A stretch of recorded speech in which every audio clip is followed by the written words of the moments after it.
സന്നിധാനത്ത് തിരക്കേറുന്നു. ഭക്തരുടെ എണ്ണത്തിൽ ഇന്നലെയും വലിയ വർധനവാണ് ഉണ്ടായത്. 88,000-ന് മുകളിൽ ഭക്തരാണ് ഇന്നലെ മാത്രം മല ചവിട്ടിയത്. ദർശനത്തിനെത്തുന്ന എല്ലാ ഭക്തർക്കും സുഗമമായ ദർശനം ഉറപ്പാക്കുകയാണ് ദേവസ്വം ബോർഡും. വിവരങ്ങളുമായി സന്നിധാനത്ത് നിന്നും അജയ് ചേരുന്നുണ്ട്. അജയ്, സന്നിധാനത്തെ രാവിലത്തെ ഒരു കാഴ്ച എങ്ങനെയാണ്? രാവിലെ നല്ല തിരക്കാണോ? ഗോപിക, തീർച്ചയായും സന്നിധാനത്ത് കഴിഞ്ഞ 4 ദിവസമായി തുടരുന്ന തിരക്ക് ഇപ്പോഴും തുടരുകയാണ്. അതായത് ഏകദേശം 88,000-നും ഇടയിൽ ഭക്തർ സന്നിധാനത്ത് മല ചവിട്ടി എത്തുന്നു എന്നുള്ളതാണ് ഏറ്റവും പ്രധാനപ്പെട്ട കാര്യം. മണ്ഡല പൂജയ്ക്കൊരുങ്ങവേ വലിയ തിരക്ക് സന്നിധാനത്ത് അനുഭവപ്പെടുന്നു. അത് ഈ കഴിഞ്ഞ 4 ദിവസമായാണ് ഇത്രയും അധികം ഒരു തിരക്ക് ഉണ്ടാകുന്നത് എന്ന് വേണം മനസ്സിലാക്കാൻ. വലിയൊരു തിരക്ക് ഇപ്പോഴും സന്നിധാനത്ത് തുടരുകയാണ്. പുലർച്ചെ 3-ന് നട തുറന്നതിന് ശേഷം ഇതുവരെയുള്ള കണക്ക് പ്രകാരം 30,000-ലേക്ക് ഇന്ന് മാത്രം മല ചവിട്ടി എത്തിയ ഭക്തരുടെ എണ്ണം മാറുന്നു. അതായത് മണ്ഡല പൂജ ഒരുങ്ങവേ വലിയ തിരക്കിലേക്ക് സന്നിധാനം മാറുന്നു എന്നുള്ളതാണ്.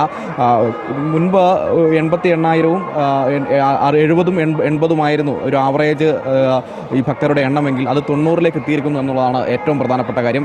മറ്റൊരു പ്രധാന കാര്യമുള്ളത് സ്പോട്ട് ബുക്കിങ്ങിൽ വലിയ വർധന ഉണ്ടാകുന്നു എന്നുള്ളതാണ്. വെർച്വൽ ബുക്കിംഗ് സ്വാഭാവികമായും ഏതെങ്കിലും ഭക്തർ ഇത്തരത്തിലേക്ക് സന്നിധാനത്തിലേക്ക് എത്തുവാനായിട്ട് മല ചവിട്ടി എത്തുവാനുള്ള ദർശനത്തിനായി എത്തുവാനുള്ള ഒരു സാഹചര്യത്തിൽ നോക്കിയാൽ പോലും സ്പോട്ട് ബുക്കിംഗ് വെർച്വൽ ബുക്കിംഗ് പൂർത്തിയായി നിൽക്കുന്ന ഒരു സാഹചര്യമുണ്ട്. പക്ഷേ എങ്കിൽ പോലും സ്പോട്ട് ബുക്കിങ്ങിലൂടെ കൃത്യമായി ഭക്തർക്ക് സന്നിധാനത്തെത്തി ദർശനം കഴിഞ്ഞ് മടങ്ങാൻ കഴിയുന്ന സാഹചര്യമുണ്ട്. അത് ആദ്യഘട്ടം തന്നെ ദേവസ്വം ബോർഡ് സൂചിപ്പിക്കുന്നുണ്ടായിരുന്നു.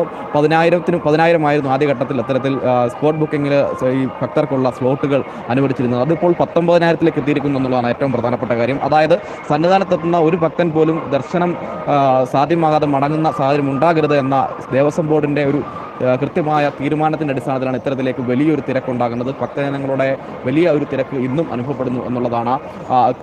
തീർച്ചയായും സ്പോട്ട് ബുക്കിംഗ് കൃത്യമായിട്ട് വിനിയോഗിക്കുന്നു. കാൽനടയായി എത്തുന്ന കാനനപാത വഴി കാൽനടയായി എത്തുന്ന ഭക്തർക്ക് കൃത്യമായുള്ളൊരു ക്രമീകരണങ്ങൾ ഉണ്ടാകുന്നു. അങ്ങനെ പരാതിരഹിതമായ ഒരു മണ്ഡലകാലം വളരെ സന്തോഷപൂർവ്വം പുരോഗമിക്കുന്ന ഒരു കാഴ്ചയാണ് സന്നിധാനത്തുള്ളത്. രാവിലെ തന്നെ അയ്യപ്പ ശരണം വിളികളാൽ മുഖരിതമാണ് സന്നിധാനം. വലിയൊരു തിരക്ക് കുട്ടികളുടെ എണ്ണത്തിൽ ഉൾപ്പെടെ സന്നിധാനത്ത് വലിയൊരു തിരക്കാണ് കാണാൻ സാധിക്കുന്നത്. അജയ് വിവരങ്ങൾ പങ്കുവച്ചത്.